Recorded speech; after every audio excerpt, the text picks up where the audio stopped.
एक समय की बात है। घने हरे पेड़ों और मीठे फलों से भरे एक जंगल में मोंटू नाम का एक चंचल बंदर रहता था। मोंटू जंगल का सबसे होशियार, फुर्तीला और शरारती बंदर था।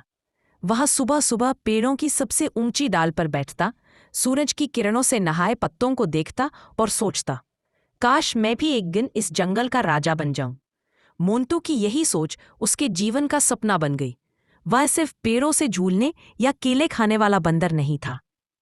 उसके अंदर एक आग थी, कुछ बड़ा करने की चाह थी। मोंटू की शरारतें। मोंटू पूरे जंगल में अपनी शरारतों के लिए मशहूर था। कभी वह हाथी की पीठ पर बैठ जाता और उसकी सूल खींच देता, तो कभी हिरन के सींगों में फूल सजा देता। एक दिन तो उसने बाघ के सोते समय उसके ऊपर केले का छिलका रख दिया।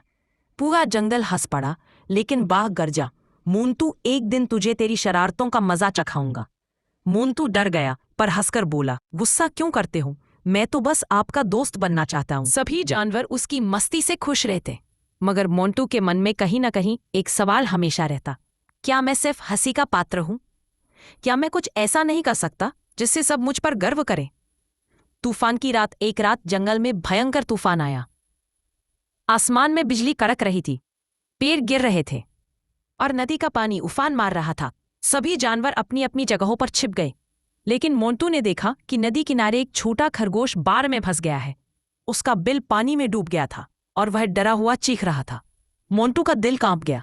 बिना सोचे वह पेड़ से कूदा और तूफानी हवा से लड़ते हुए नदी के किनारे पहुंचा।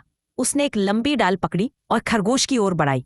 पकड़ो इसे, जल्दी! कई कोशिशों के बाद खरगोश डाल पकड़ पाया और मोंटू ने पूरी ताकत लगाकर उसे बाहर खींच लिया।